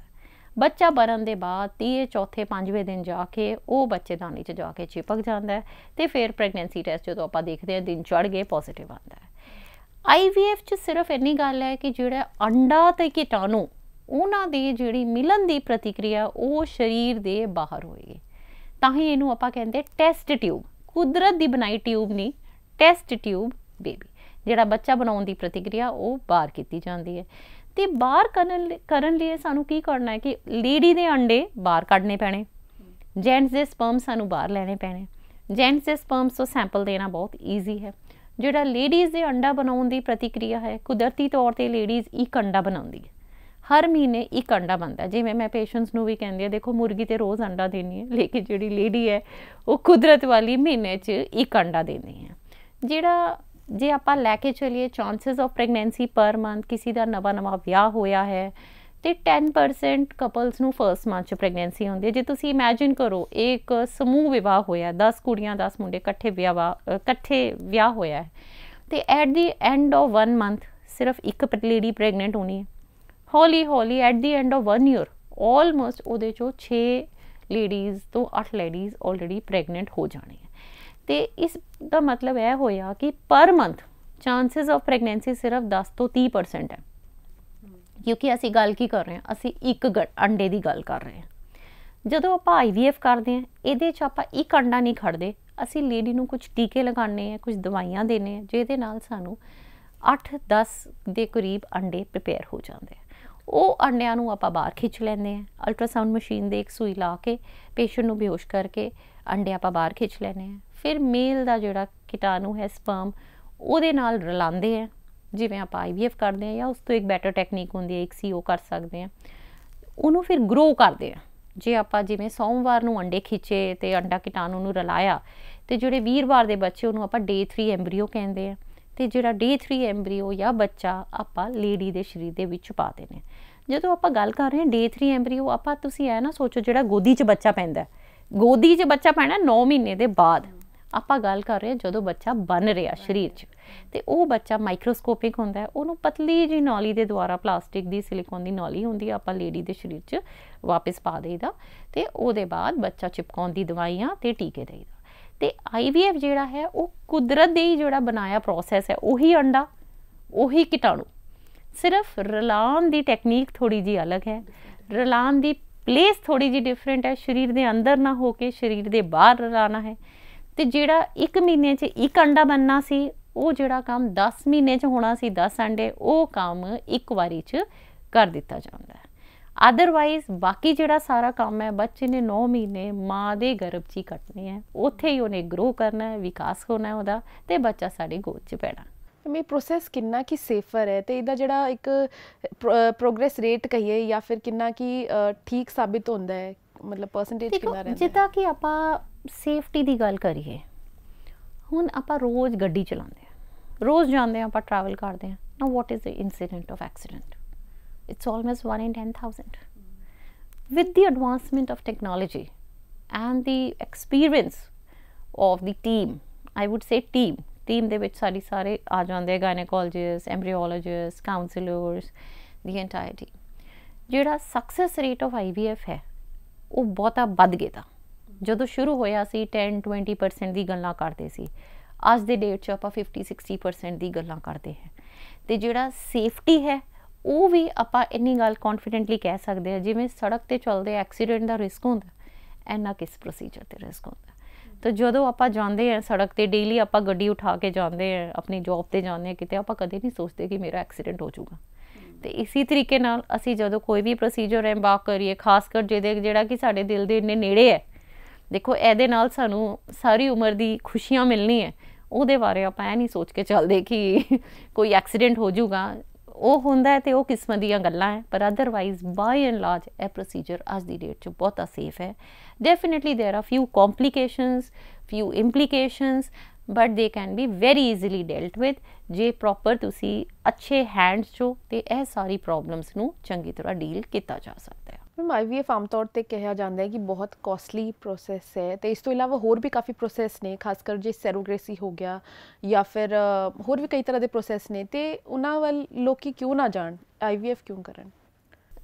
ਦੇਖੋ, ਜਿਹੜਾ ਕਿ ਬੇਸਿਕ ਟਰੀਟਮੈਂਟ ਹੈ, ਜਿਵੇਂ ਆਪਾਂ ਗੱਲ ਕੀਤੀ ਕਿ ਔਰਤ ਨੇ ਅੰਡਾ ਬਣਾਉਣਾ ਹੈ, ਜੈਂਟਸ ਨੇ ਕੀਟਾਣੂ, ਤੇ ਉਹਨਾਂ 'ਤੇ ਪਹਿਲਾਂ ਵਰਕਿੰਗ ਕੀਤੀ ਜਾਂਦੀ ਹੈ। ਸਿੰਪਲ ਟਰੀਟਮੈਂਟ ਦਿੱਤਾ ਜਾਂਦਾ ਹੈ, ਜਿਹਦੇ ਕਿ ਆਪਾਂ ਅੰਡਾ ਬਣਾਉਣ ਦੀ ਦਵਾਈਆਂ ਦਿੰਦੇ, ਅਲਟਰਾਸਾਊਂਡ 'ਚ ਅੰਡਾ ਦੇਖਦੇ हैं, ट्यूबा चैक करते हैं, पीस टेस्ट लेंदे हैं, छोटे छोटे स्टैप्स हैं हर चीज़ के। कई बार दूरबीन पा के चैक करते हैं, कई बार ट्यूबा ब्लॉक होती है, दूरबीन पा के आप ट्यूबा नूं खोलते हैं, कई बार आप IVF करते हैं, कई बार आए होंदा है कि देखो IVF च मैं तुहानूं दस्सिया कि असीं बच्चा तैयार करके लेडी के शरीर च मुड़ के वापस पाना। कई बार आए होंदा है कि लेडी की बच्चेदानी खराब हो चुकी दी होती है। कई कारण हो सकते हैं, जिवें साडे देश च TB की बीमारी बहुत ज़्यादा कॉमन है, तो कई बार TB के कारण बच्चेदानी बिल्कुल गल गई होंदी है। कई बार बच्चेदानी इन्नी कमज़ोर हो जाती है कि वो बच्चा नहीं खड़ सकती पूरे 9 महीने इन केस, या कई बार लेडी नूं इन्ने मैडिकल डिसऑर्डर्स होंदे, किसी का BP बहुत ज़्यादा बढ़ता है, किसी नूं हार्ट की बीमारी है, किसी के गुर्दे खराब है, कोई भी इदा दा रीज़न जिहदे करके लेडी प्रैगनेंसी नहीं खड़ सकती, कोई ऑटोइम्यून डिजीज़ होंदे हैं इदा दे, तो फिर सरोगेसी की ऑप्शन अगे आती है। सरोगेसी की ऑप्शन च बच्चा तैयार करके किसी होर लेडी के शरीर च पाया जाता है, जिन्हों कि आप कहते हैं रेंट अ वूम्ब। 9 महीने कोई होर लेडी बच्चा रखती है, तो वह बच्चा फिर उस लेडी थ्रू डिलीवर होता है, पर बच्चा कमिशनिंग पेरेंट्स का ही होता है जिन्होंने IVF टेकअप किया। हुण जिहड़ी ये चीज़ां है, ये कॉस्ट फैक्टर तो डेफिनेटली इनवॉल्व होंदा ही है, क्योंकि ये जिहड़ी आपां दवाइयां लांदे हैं, टीके लांदे हैं, they are all quite expensive. पर फिर भी जे मैनूं लगदा है, जिवें कपल्स आते हैं साडे कोल, जे कहंदे हैं कि सानूं 5 साल तो कोई बच्चा नहीं होया, मैं रिवर्स पुछदी हां, जे तुहानूं बच्चा 5 साल पहलां हो जांदा, एवरेज असीं बच्चे ते अपना खर्चा 2000 रुपये महीने ते खर्चदे हैं, ਉਹਦੇ ਕੱਪੜੇ, ਉਹਦਾ ਦੁੱਧ, ਉਹਦਾ ਸਾਰਾ ਕੁਛ ਆਪਾਂ ਸਪੈਂਡ ਕਰਦੇ। ਜੇ ਆਪਾਂ 12 ਮਹੀਨੇ ਦੀ ਗੱਲ ਕੀਤੀ, ਆਪਾਂ 24,000 ਖਰਚੇ। ਜੇ ਆਪਾਂ 5 ਸਾਲ ਦੀ ਗੱਲ ਕੀਤੀ, ਆਪਾਂ 1,25,000 ਰੁਪਏ ਖਰਚੇ। ਜੇ ਆਪਾਂ 10 ਸਾਲ ਦੀ ਗੱਲ ਕੀਤੀ, ਆਪਾਂ 2,50,000 ਰੁਪਏ ਖਰਚੇ। IVF ਇਸ ਤੋਂ ਵੱਧ ਦੀ ਗੱਲ ਨਹੀਂ ਹੈ। ਤੇ ਇਸ ਕਰਕੇ ਜਿਹੜੀ ਇਹ ਚੀਜ਼ ਹੈ, ਸੋਚਣਾ ਕਿ ਬਹੁਤ ਹੀ ਜ਼ਿਆਦਾ ਐਕਸਪੈਂਸਿਵ ਗੱਲਾਂ ਹੈ, ਔਖੀ ਗੱਲ ਹੈ। ਜੇ ਤੁਸੀਂ ਇਹਨੂੰ ਰਿਵਰਸ ਪਰਸਪੈਕਟਿਵ ਤੋਂ ਸੋਚੋ ਕਿ ਜੇ ਬੱਚਾ ਗੋਦ 'ਚ ਹੁੰਦਾ ਤਾਂ ਵੀ ਤਾਂ ਮੈਂ ਉਹਦੇ 'ਤੇ ਖਰਚਾ ਕਰ ਰਹੀ ਹੁੰਦੀ, ਅਤੇ ਵਨ ਕੈਨ ਈਜ਼ੀਲੀ ਡੂ। ਸਿਰਫ ਸੋਚਣ ਦੀ ਗੱਲ ਹੈ ਕਿ ਸਾਨੂੰ ਕਿੰਨੀ ਕੁ ਕਿਸੇ ਚੀਜ਼ ਦੀ ਇੰਪੋਰਟੈਂਸ ਹੈ, ਸਾਨੂੰ ਕਿੰਨੀ ਕੁ ਆਪਾਂ ਕਿੱਦਾਂ ਕੁ ਸੇਵਿੰਗਸ ਕਰ ਸਕਦੇ ਹੈ। ਬਹੁਤੇ ਕਪਲਸ ਆਉਂਦੇ ਜਿਹੜੇ ਕਹਿੰਦੇ ਕਿ ਅੱਜ ਦੀ ਡੇਟ 'ਚ ਸਾਡੇ ਕੋਲ ਪੈਸੇ ਨਹੀਂ ਹੈ, ਪਰ ਉਹਨਾਂ ਨੂੰ IVF ਦੀ ਦੋਨੋਂ ਟਿਊਬਾਂ ਬਲੌਕ ਹੈ, IVF ਦੀ ਲੋੜ ਹੁੰਦੀ ਹੈ, ਅਤੇ ਅਸੀਂ ਉਹਨਾਂ ਨੂੰ ਕਈ ਵਾਰੀ ਆਪਸ਼ਨ ਦੇ ਦਿੰਦੇ ਹਾਂ ਕਿ ਤੁਸੀਂ ਥੋੜ੍ਹਾ, ਅੱਜ ਕੱਲ੍ਹ ਲੋਨਸ ਵੀ ਮਿਲ ਜਾਂਦੇ ਹੈ, EMI ਦੀ ਵੀ ਫੈਸਿਲਿਟੀ ਹੁੰਦੀ ਹੈ ਲੋਨਸ ਦੇ ਵਿੱਚ, ਜਾਂ 6 ਮਹੀਨੇ ਸਾਲ 'ਚ ਕਪਲਸ ਪੈਸਾ ਥੋੜ੍ਹਾ ਬਹੁਤਾ ਜੋੜ ਕੇ IVF ਐਮਬਾਰਕ ਕਰ ਪਾਉਂਦੇ। ਇਹ ਕੋਈ ਬਹੁਤ ਹੀ ਜ਼ਿਆਦਾ ਐਕਸਪੈਂਸਿਵ ਵਾਲੀ ਗੱਲਾਂ ਨਹੀਂ ਹੈ, ਸੋਚਣ ਦੀ ਗੱਲ ਹੈ ਕਿ ਆਪਾਂ ਇਹਨੂੰ ਕਿੱਦਾਂ ਸੋਚਦੇ ਹਾਂ। ਬਾਕੀ ਅੱਜ ਦੀ ਡੇਟ 'ਚ 25 ਜਨਵਰੀ ਨੂੰ ਸਾਡੀ ਸਰਕਾਰ ਨੇ, ਭਾਰਤ ਸਰਕਾਰ ਨੇ ART ਬਿੱਲ ਰਿਲੀਜ਼ ਕੀਤਾ, ਲਾਗੂ ਕੀਤਾ, ਅਤੇ ਉਹਦੇ 'ਚ ਕੁਛ ਕਲੋਜ਼ਿਸ ਇੱਦਾਂ ਦੇ ਹੈ, ਜਿਵੇਂ ਕਿ ਮੈਂ ਹਾਲੇ ਗੱਲ ਨਹੀਂ ਕੀਤੀ ਕਿ ਕਈ ਵਾਰੀ ਕੀ ਹੁੰਦਾ ਹੈ ਕਿ ਲੇਡੀ ਦੇ ਐਗ ਮੁੱਕ ਜਾਂਦੇ ਹੈ, ਅਤੇ ਸਾਨੂੰ ਡੋਨਰ ਐਗ, ਬਾਹਰੋਂ ਐਗ ਲੈਣੇ ਪੈਂਦੇ ਹੈ। ਅਤੇ ਡੋਨਰ ਐਗ ਬਾਰੇ, ਡੋਨਰ ਪ੍ਰੋਗਰਾਮ ਬਾਰੇ ART ਬਿੱਲ ਨੇ ਕਾਫੀ ਸਖਤਾਈ ਸ਼ੋ ਕੀਤੀ ਹੈ। ਜਿਵੇਂ ਉਹਦੇ 'ਚ ਕੁਛ ਕਲੋਜ਼ ਹੈ ਕਿ ਡੋਨਰ ਇੱਕੋ ਵਾਰ ਜੀਵਨ 'ਚ ਅੰਡਾ ਦੇ ਸਕਦੀ ਹੈ, ਸਿਰਫ 7 ਅੰਡੇ ਯੂਜ਼ ਕਰ ਸਕਦੇ। ਜਿਵੇਂ ਹਾਲੇ ਉਸ ਬਿੱਲ 'ਤੇ ਵਰਕਿੰਗ ਹੋ ਰਹੀ ਹੈ, ਕਾਫੀ ਰਜਿਸਟ੍ਰੇਸ਼ਨਸ ਹੈ, ART ਕਲੀਨਿਕਸ ਵੱਖਰੇ ਹੋਣਗੇ ਅਤੇ ART ਬੈਂਕਸ ਵੱਖਰੇ ਹੋਣਗੇ। ਇਹ ਸਾਰੀ ਚੀਜ਼ਾਂ ਨਾਲ ਮੈਂ ਇਹ ਹਾਲੇ ਨਹੀਂ ਕਹਿ ਸਕਦੀ ਕਿ ਕੱਲ੍ਹ ਦੀ ਡੇਟ 'ਚ IVF ਕਿੰਨਾ ਕੁ ਐਕਸਪੈਂਸਿਵ ਹੋ ਜਾਊਗਾ। ਚੰਗਾ ਬਿੱਲ ਹੈ, ਸਰਕਾਰ ਰੈਗੂਲੇਟ ਕਰਨਾ ਚਾਹੁੰਦੀ ਹੈ, ਐਕਸਪਲੋਇਟੇਸ਼ਨ ਬੰਦ ਕਰਨਾ ਚਾਹੁੰਦੀ ਹੈ, ਕੋਈ ਮਾੜੀ ਮੋਟੀ ਕਿਤੇ ਤਰੁੱਟੀਆਂ ਹੁੰਦੀਆਂ ਉਹਨਾਂ ਨੂੰ ਸੌਟ ਆਊਟ ਕਰਨਾ ਚਾਹੁੰਦੀ ਹੈ, ਪਰ ਇਹਦੇ ਨਾਲ ਹੋ ਸਕਦਾ ਕੋਸਟ 'ਚ ਡੈਫੀਨੇਟਲੀ ਕੋਈ ਇੰਪੈਕਟ ਪੈ ਸਕਦਾ। ਪਰ ਅੱਜ ਦੀ ਡੇਟ 'ਚ ਮੈਨੂੰ ਲੱਗਦਾ ਹਰ ਕੋਈ IVF ਕਰਾ ਸਕਦਾ। ਜਿਵੇਂ ਅਸੀਂ ਐਡਵਾਮੈਡ 'ਚ ਕੰਮ ਕਰ ਰਹੇ ਹਾਂ, ਸਾਡੇ ਹੌਸਪੀਟਲ ਨੂੰ ਕੰਮ ਕਰਦੇ ਆ, ਅੱਜ ਕੱਲ੍ਹ ਸਾਨੂੰ ਆਲਰੇਡੀ 12 ਸਾਲ ਹੋ ਚੁੱਕੇ ਹੈ। मैं प्राउडली ये गल कह सकनी है कि मेरे पेशेंट सारे रिच नहीं हैं जेड़े कि IVF एम्बार्क करने हैं। बहुत ऐसे कपल्स हैं जेड़े कि वाकई ही पुअर हैं, लेबर क्लास हैं। I do have people who are just working as salesman in shops, तो उन्होंने भी IVF कराया है तो सक्सैसफुली बच्चा लैके गए हैं। इस करके कदे प्लीज़ ए ना सोचो, हर किसी नू खुशियां दा हक है, everybody has a right to happiness. कदे भी ए ना सोचो कि मेरे को पैसे घट है मैं करा नहीं सकती, everybody can get it done. अच्छा मैम, IVF की जेकर गल करिए तो जब प्रैगनेंसी तो बाद जब बच्चा होंदा है तो सैरोगेसी ज़्यादा होंदी है या नॉर्मल डिलीवरीज ज़्यादा होंदी? क्योंकि सरोगेसी तो बिल्कुल वक्री चीज़ हो गई, वो तो यह हो गई कि किसी होर लेडी के मूंह च बच्चा रखा। Surrogacy is totally a different perspective, तो थोड़ा एक्सपेंसिव भी प्रोसैस पैंदा है। पर जो IVF वाला प्रोसीजर है वो लेडी के अपने शरीर च बच्चा रखा जाना, तो वो जी कोई मैंडेटरी गल नहीं है कि डिलीवरी सिजेरियन होएगी, नॉर्मल डिलीवरी भी आराम नाल हो सकती है, कोई इदां दी गल नहीं। क्योंकि तुसें क्या ना कॉम्प्लिकेशंस आ जाती हैं कई बार, थोड़ा जा फर्क होता है। देखो एक लेडी जी कि 25 साल की उम्र च बच्चा पैदा कर रही है वर्सिस एक लेडी जी कि 35 साल के पैदा कर रही है या 40 साल से जाके कर रही है या 42 साल से कर रही है। हुण जे आपां देखिए कि 42 साल से किसी की BP बढ़न के चांस ज़्यादा है। Now India is the diabetic capital of the world. हुण 40 के बाद शुगर होने के चांस भी कंपैरेटिवली ज़्यादा है। तो जिहड़ी ये चीज़ां जो प्रैगनेंसी च अनमास्क होंदी है, हुण प्रैगनेंसी इज़ अ स्ट्रैसफुल स्टेट।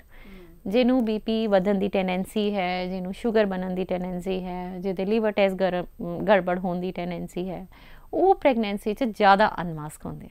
तो इट्स नॉट दैट कि IVF प्रैगनेंसी तां करके सिजेरियन करना पैंदा, इट्स बिकॉज जिहड़ी एड ऑन प्रॉब्लम्स होंदी हैं that is more due to age related, more due to क्योंकि इनफर्टिलिटी का भी तो रीजन होना कोई।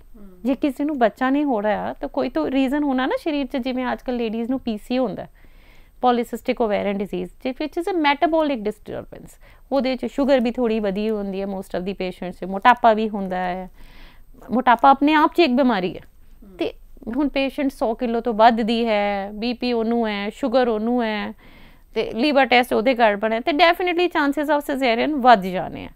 वर्सिस अ लेडी जी कि यंग है, 24 साल की लेडी है, ना उन्होंने BP है ना शुगर है, chances of normal delivery much better है। सी चांसिस इस करके सिजेरियन इस करके नहीं होएगा कि ਇਹਦਾ IVF होया, बस कंडीशंस तो डिपेंड करना है। जेड़ा कि मैं तां ही कह रही है ना कि जेड़ा जे इनफर्टिलिटी की प्रॉब्लम है डॉक्टर कोल जाके छेती आइडेंटिफाई करो, छेती ट्रीट करो। जे आपां इसनूं छेती ट्रीट करांगे pregnancy will just behave like a normal pregnancy. फिर क्यों आपां इनू सोचांगे कि वड्डी प्रॉब्लम्स दे नाल है। हुण जेड़ा 20 साल के बाद पहुंचेगा डॉक्टर कोल, वो डेफिनेटली मोटा भी होना, BP भी होनी, शुगर भी होनी, ਉਹਦੇ 'ਚ फिर डेफिनेटली कॉम्प्लीकेशन रेट ਵੱਧ ਹੁੰਦਾ, सिजेरियन सैक्शन का इंसीडेंस ज़्यादा ਹੁੰਦਾ। अच्छा मैम, एक सवाल ਤੁਹਾਨੂੰ मैं ये करना चाहती हाँ कि क्योंकि हुण समय बदल रहा है तो कई कुड़ियां ਵਿਆਹ नहीं करवाਉਂਦੀ है कि वो भी आंदी है ਤੁਹਾਡੇ ਕੋਲ IVF ਦੀ ਟ੍ਰੀਟਮੈਂਟ ਦੇ ਲਈ ਕਿ ਅਸੀਂ ਆਪ ਮਦਰਹੁੱਡ ਜਿਹੜਾ ਹੁਣ ਲਾਅ ਆਇਆ, ART ਬਿੱਲ ਆਇਆ, ਉਹਦੇ 'ਚ single woman can opt for an IVF. They can have a baby through IVF technique. However, a single male is not allowed. So that is something what the law has to decide, and for that matter even the gay couples, they are not allowed. However, a single lady is allowed, even a divorcee is allowed. So that we have to follow the law of the land. ਤੇ ਜਿੱਦਾਂ ਵੀ ਸਰਕਾਰ ਸਾਨੂੰ permission ਦੇਣੀ ਹੈ, law ਜਿਹੜਾ implicate ਹੁੰਦਾ ਹੈ, ਅਸੀਂ ਉਸ ਹਿਸਾਬ ਨਾਲ ਕਰ ਸਕਦੇ ਹਾਂ। अच्छा मैं आंदी तो होणगी मैम ਤੁਹਾਡੇ ਕੋਲ मतलब ਸੀ ਜਿਹੜਾ ਹੁਣ ਅਸੀਂ ਬੈਠੇ ਦੇ ਆ ਪੰਜਾਬ ਏਰੀਆ 'ਚ ਬੈਠੇ ਦੇ ਆ, ਇੱਥੇ ਘੱਟ ਆਉਂਦੀ ਹੈ। ਹੁਣ ਜੇ ਆਪਾਂ ਗੱਲ ਕਰੀਏ ਹਲੇ ਵੀ ਸਾਡੇ ਪੰਜਾਬ 'ਚ ਕਲਚਰ ਬਹੁਤ ਜ਼ਿਆਦਾ ਇੰਪੋਰਟੈਂਟ ਰੋਲ ਪਲੇ ਕਰਦਾ ਹੈ। ਸਾਡੀ ਪੰਜਾਬੀ ਕੁੜੀਆਂ ਹਲੇ ਵੀ ਬਹੁਤ ਸੰਸਕਾਰੀ ਤੇ ਬਹੁਤ ਮੰਨਣ ਵਾਲੀ ਹੁੰਦੀਆਂ, ਭਾਵੇਂ ਅਸੀਂ ਜਿੰਨਾ ਮਰਜ਼ੀ ਕਹਿ ਦਈਏ कि बई नहीं जी बिगड़ गई हैं कुड़ियाँ, वो हो गया, फिर भी किते ना किते कल्चर नूं बहुत ज़्यादा रिस्पैक्ट देनी है। हाउएवर प्रॉबेबली जेड़े कि वो शहर आ जाते हैं, probably Delhi, Mumbai, metro cities, उत्थे शायद ये कल्चर ज़्यादा प्रेवलेंट हो, पर एटलीस्ट अपना चंडीगढ़, अपना पंजाब, इत्थे बहुत ही घट सानू इदां दी रिक्वेस्ट आंदियां। मोस्टली साडे कोल मैरिड कपल्स ही आते हैं। एक सवाल होर करांगे मैम, वजाइनल हाइजीन ते केयर दी ਅਕਸਰ ਅਸੀਂ ਦੇਖਦੇ ਹਾਂ ਕੁੜੀਆਂ ਨਹੀਂ ਰੱਖਦੀ ਜ਼ਿਆਦਾਤਰ, ਖਾਸ ਕਰ ਚਾਹੇ ਉਹ ਸ਼ਹਿਰਾਂ 'ਚ ਵੀ ਕਈ ਕੁੜੀਆਂ ਨੇ, ਮੈਂ ਨਹੀਂ ਕਹਾਂਗੀ ਸਿਰਫ ਸਲਮ ਏਰੀਆਜ਼ ਦੇ ਵਿੱਚ ਜਾਂ ਫਿਰ ਪਿੰਡਾਂ ਦੇ ਵਿੱਚ ਅਜਿਹੀ ਕੁੜੀਆਂ ਹੁੰਦੀਆਂ, ਉਹਨਾਂ ਵਾਸਤੇ ਮੈਮ ਕੀ ਟਿਪਸ ਤੁਸੀਂ ਦੇਣਾ ਚਾਹੋਗੇ? ਦੇਖੋ, ਜਿਹੜੀ ਵਜਾਈਨਲ ਹਾਈਜੀਨ ਹੈ ਨਾ, ਉਹ ਲੇਡੀ ਦਾ ਮੋਸਟ ਇੰਟੀਮੇਟ ਪਾਰਟ ਹੈ, ਉਹ ਬਹੁਤ ਜ਼ਿਆਦਾ ਜ਼ਰੂਰੀ ਹੈ। ਜੇ ਆਪਾਂ ਸ਼ੁਰੂ ਕਰੀਏ ਮਾਡਰਨਾਈਜੇਸ਼ਨ ਤੇ, ਜਿਹੜਾ ਵਿਚਕਾਰ ਵਾਲਾ ਫੇਸ ਸੀ ਨਾ, ਜਿਹਦੇ 'ਚ ਲੇਡੀਜ਼ ਨੂੰ ਫੈਸਿਲਿਟੀ ਪੂਰੀ ਸੀ ਪਰ ਬਾਹਰ ਨਹੀਂ ਨਿਕਲਣਾ ਪੈਂਦਾ ਸੀ, that was the best amongst vaginal hygiene. ਹੁਣ ਕੁੜੀਆਂ ਨੇ ਬਾਹਰ ਵੀ ਨਿਕਲਣਾ, ਬਾਹਰ ਵੀ ਰਹਿਣਾ, 4-4 ਦਿਨ ਘਰੋਂ ਬਾਹਰ ਰਹਿਣਾ, ਸਾਰਾ ਦਿਨ ਆਫਿਸ 'ਚ ਰਹਿਣਾ, ਵਾਸ਼ਰੂਮਸ ਕਾਮਨ ਯੂਜ਼ ਕਰਨੇ ਹੈ, ਅਤੇ ਇਸ ਕਰਕੇ ਜਿਹੜੀ ਵਜਾਈਨਲ ਹਾਈਜੀਨ ਦੀ ਪ੍ਰੋਬਲਮ ਕਾਫੀ ਜਿਹੜੀ ਫੇਸ ਕਰਦੀ ਹੈ ਕੁੜੀਆਂ, ਅਤੇ ਵਜਾਈਨਲ ਇਨਫੈਕਸ਼ਨਸ ਕਾਫੀ ਕਾਮਨ ਹੋ ਗਈ ਦੀਆਂ। ਇਹਦੇ 'ਚ ਜਿਹੜੀ ਛੋਟੀ ਗੱਲਾਂ ਹੈ ਕਿ ਲੈਟ ਅਸ ਬੀ ਟ੍ਰੈਡੀਸ਼ਨਲ। ਹੁਣ ਜਿਹੜੀ ਨਵੀਆਂ ਮੈਥਡਸ ਹੈ ਹੇਅਰ ਰਿਮੂਵਲ ਦੇ, ਜਿਵੇਂ ਕੁਛ ਵੈਕਸਿੰਗ ਵਗੈਰਾ, ਉਹ ਟੈਕਨੀਕਲੀ ਬਹੁਤੇ ਜ਼ਿਆਦਾ ਸਾਊਂਡ ਮੈਥਡਸ ਨਹੀਂ ਹੈ। ਬਹੁਤੇ ਪੇਸ਼ੈਂਟਸ ਅਸੀਂ ਦੇਖੇ ਜਿਹੜੇ ਕਿ ਇਹ ਯੂਜ਼ ਕਰਦੇ ਆ, ਐਪੀਲੇਟਿੰਗ ਕਰੀਮਸ ਯੂਜ਼ ਕਰਦੇ ਆ, ਜਿਹਦੇ ਨਾਲ ਸਕਿਨ 'ਤੇ ਐਲਰਜਿਕ ਰਿਐਕਸ਼ਨਸ ਵੀ ਹੋ ਜਾਂਦੇ ਆ। ਅਤੇ ਉਹ ਸਾਰੀ ਥਾਂ 'ਤੇ better methodology is just clipping, that is using simple scissors to trim the pubic hair, that is one thing. Second important thing is keeping yourself dry at all times। ਜਦੋਂ ਜ਼ਿਆਦਾ ਵਾਸ਼ਿੰਗ ਹੁੰਦੀ ਹੈ, ਬਾਰੀ ਲੇਡੀਜ਼ ਕੋਸ਼ਿਸ਼ ਕਰਦੀ ਹੈ ਸਫਾਈ ਰੱਖਣ ਦੇ, ਟਰਾਈ ਕਰਦੀ ਹੈ ਕਿ ਬਾਰੀ ਅਸੀਂ ਵਾਸ਼ ਕਰੀਏ, ਉਹ ਸਾਨੂੰ ਕਰਨ ਦੀ ਬਿਲਕੁਲ ਲੋੜ ਨਹੀਂ ਹੈ। ਰੱਬ ਦੇ ਵੱਲ ਵਜਾਈਨਾ 'ਚ ਬਹੁਤ ਜ਼ਿਆਦਾ ਲੈਕਟੋਬੈਸੀਲਾਏ ਹੁੰਦੇ ਹੈ। ਲੈਕਟੋਬੈਸੀਲਾਏ ਸਮਝੋ ਸਾਡੀ ਆਰਮੀ ਹੈ, ਕੁਦਰਤ ਵੱਲ ਦਿੱਤੀ ਹੋਈ ਆਰਮੀ ਹੈ, ਕਿ ਬਾਹਰ ਦੇ ਕੀਟਾਣੂਆਂ ਤੋਂ ਅਸੀਂ ਫਾਈਟ ਆਊਟ ਕਰ ਸਕੀਏ। ਜੇ ਆਪਾਂ ਬਾਰੀ ਵਾਸ਼ਿੰਗ ਕਰਾਂਗੇ ਜਾਂ ਵਜਾਈਨਲ ਡੂਸ਼ਿਸ ਦੇਵਾਂਗੇ, ਅਤੇ ਉਹਦੇ ਨਾਲ ਜਿਹੜੇ ਨੈਚੁਰਲ ਬੈਕਟੀਰੀਆ ਹੈ ਲੈਕਟੋਬੈਸੀਲਾਏ, ਉਹ ਮਰ ਜਾਂਦੇ ਹੈ ਅਤੇ ਡਰਟੀ ਬੈਕਟੀਰੀਆ ਆ ਜਾਂਦੇ ਹੈ। ਥਰਡ ਇੰਪੋਰਟੈਂਟ ਥਿੰਗ ਇਜ਼ ਜਿਹੜੀ ਕਿ ਟੋਇਲਟ ਸੀਟ ਹੈ। ਜੇ ਆਪਾਂ ਲੈ ਕੇ ਚੱਲੀਏ, ਜਿਹੜੀ ਲੇਡੀਜ਼ ਦਾ ਬਾਥਰੂਮ ਦਾ ਪਿਸ਼ਾਬ ਦਾ ਰਸਤਾ, ਲੈਟਰਿਨ ਦਾ ਰਸਤਾ, ਅਤੇ ਜਿਹੜਾ ਜਨਾਨਾ ਰਸਤਾ, ਤਿੰਨੋਂ ਬਹੁਤ ਨੇੜੇ ਹੁੰਦੇ ਆ। ਜਿਹੜੇ ਟੋਇਲਟ ਸੀਟ ਨੂੰ ਤੇ ਬਹਿ ਕੇ ਯੂਜ਼ ਕਰਦੇ ਹੈ, ਜਿਵੇਂ ਵੈਸਟਰਨ ਟੋਇਲਟ ਸੀਟਸ ਹੈ, ਉਹਦੇ 'ਤੇ ਬਹਿਣਾ ਪੈਂਦਾ, ਬੋਡੀ ਟੱਚ ਹੁੰਦੀ ਹੈ। ਪਿੱਛੋਂ ਦੀ ਜਿਹੜਾ ਪਾਣੀ ਆਉਂਦਾ, ਜੈਟ ਵਾਸ਼ ਜਿਹਨੂੰ ਕਿ ਆਪਾਂ ਕਹਿੰਦੇ ਹਾਂ, flow of water back to front, that is again very harmful. ਬਹੁਤੇ ਕੀਟਾਣੂ ਹੈ ਜਿਹੜੇ ਕਿ ਲੈਟਰਿਨ ਦੇ ਰਾਸਤੇ ਰਹਿਣੇ, ਉਹਨਾਂ ਦਾ ਨੋਰਮਲ ਸੀ ਹੈ, ਪਰ ਜੇ ਉਹੀ ਕੀਟਾਣੂ ਜਨਾਨਾ ਰਸਤੇ ਸੇ ਜਾਂ ਪਿਸ਼ਾਬ ਦੇ ਰਸਤੇ ਦੇ ਨੇੜੇ ਆਉਣ, ਉਹ ਇਨਫੈਕਸ਼ਨ ਕਰ ਸਕਦੇ ਆ। ਅਤੇ ਫਲੋ ਆਫ ਵਾਟਰ ਜਿਹੜਾ ਹੈ ਹਮੇਸ਼ਾ ਫਰੰਟ ਟੂ ਬੈਕ ਹੋਣਾ, ਭਾਵੇਂ ਆਪਾਂ ਹੈਂਡ ਸ਼ਾਵਰ ਯੂਜ਼ ਕਰੀਏ, ਭਾਵੇਂ ਆਪਾਂ ਮੱਗਾ ਯੂਜ਼ ਕਰੀਏ। ਦੂਜਾ, ਜਿਹੜੀ ਪੰਜਵੀਂ ਚੀਜ਼ ਜਿਹੜੀ ਕਿ ਟੋਇਲਟ ਸੀਟ ਆਪਾਂ ਯੂਜ਼ ਕਰਨੀ ਹੈ, ਜੇ ਆਪਾਂ ਪਬਲਿਕ ਪਲੇਸ 'ਤੇ, ਜਿਹੜੀ ਪਰਸਨਲ ਹੈ ਉਹ ਵੱਖਰੀ ਗੱਲਾਂ ਹੋ ਗਈ, ਪਰ ਜੇ ਆਪਾਂ ਪਬਲਿਕ ਪਲੇਸ 'ਤੇ ਟੋਇਲਟ ਸੀਟ ਯੂਜ਼ ਕਰਨੇ ਹੈ, ਅਤੇ don't come in contact with the seat. ਜਿਹੜੀ ਕਿ ਜੇ ਆਪਸ਼ਨ ਅਵੇਲੇਬਲ ਹੈ ਇੰਡੀਅਨ ਟੋਇਲਟ ਸੀਟ ਦਾ, ਅਤੇ ਪ੍ਰੈਫਰੇਬਲੀ ਇੰਡੀਅਨ ਯੂਜ਼ ਕਰੀਏ, ਕਿਉਂਕਿ ਉਹਦੇ 'ਚ ਆਪਣੀ ਬੋਡੀ ਪਾਰਟ ਕੋਂਟੈਕਟ 'ਚ ਨਹੀਂ ਆਉਂਦਾ। ਖਾਸ ਕਰ with this onset of COVID, it is better not to contact. Certain ladies I have seen ਜਿਹੜੇ ਕਿ ਉਹ ਸੈਨੀਟਾਈਜ਼ਰ ਲੈ ਕੇ ਸਾਰੀ ਸੀਟਾਂ 'ਤੇ ਸਪਰੇ ਕਰਨਗੇ, ਟਿਸ਼ੂ ਪੇਪਰ ਯੂਜ਼ ਕਰਕੇ ਫਿਰ ਬੈਠਣਗੇ। ਉਹਦੀ ਥਾਂ 'ਤੇ ਜੇ ਆਪਾਂ ਸਿੰਪਲੀ ਉਹਦੇ 'ਤੇ ਝੁੱਕ ਕੇ ਯੂਜ਼ ਕਰ ਲਈਏ, rather than touching our body, that is much more hygienic. In fact, ਜਿਹੜੇ ਕਿ ਟੋਇਲਟ ਪੇਪਰਸ ਜਾਂ ਟਿਸ਼ੂ ਪੇਪਰਸ ਅੱਜ ਦੀ ਡੇਟ 'ਚ they are mostly perfumed, and lady ਦੀ ਉੱਥੇ ਏਰੀਆ ਬਹੁਤ ਡੈਲੀਕੇਟ ਹੁੰਦਾ ਹੈ। ਇਹ ਪਰਫਿਊਮਡ ਸਬਸਟੈਂਸਿਸ ਨਾਲ, ਟਿਸ਼ੂ ਪੇਪਰਸ ਨਾਲ ਕਾਫੀ ਵਾਰੀ ਅਸੀਂ ਐਲਰਜਿਕ ਰਿਐਕਸ਼ਨਸ ਦੇਖੇ। ਐਂਡ ਛੋਟੀ ਗੱਲ ਜਿਹੜੀ ਮੈਂ ਕਹਿਣਾ ਚਾਹੁੰਦੀ ਹਾਂ, ਈਵਨ ਦੋ ਸਾਡੀ ਕੰਟਰੀ 'ਚ ਮੋਨੋਗੈਮੀ ਪ੍ਰੈਕਟਿਸ ਹੈ, ਆਪਾਂ ਸਾਰੀ ਉਮਰ ਇੱਕ ਪਾਰਟਨਰ ਨਾਲ ਗੁਜ਼ਾਰਦੇ ਹੈ, we are loyal to our partners, still ਸਾਡੀ ਕੰਟਰੀ 'ਚ it is really disgusting, it is really heartbreaking to see ਕਿ ਆਪਾਂ ਕੈਂਸਰ ਸਰਵਿਕਸ 'ਚ ਦੁਨੀਆ 'ਚ ਸਭ ਤੋਂ ਅੱਗੇ ਹੈ। Cancer cervix human papilloma virus ਤੋਂ ਹੁੰਦਾ ਹੈ। ਉਹ ਵਾਇਰਸ ਸਾਡੇ ਸਰੀਰ 'ਤੇ ਕੰਟੈਕਟ 'ਚ ਆ ਸਕਦਾ ਹੈ ਕਿਸੇ ਦੇ ਵੀ, ਅਤੇ ਉਸ ਵਾਇਰਸ ਦੀ ਬਿਊਟੀ ਇਹ ਹੈ ਕਿ ਸਾਲੋਂ ਸਾਲ ਉਹਨੂੰ 10 ਸਾਲ ਘੱਟੋ ਘੱਟ ਲੱਗਦੇ ਹੈ ਕੈਂਸਰ ਬਣਾਉਣ 'ਚ।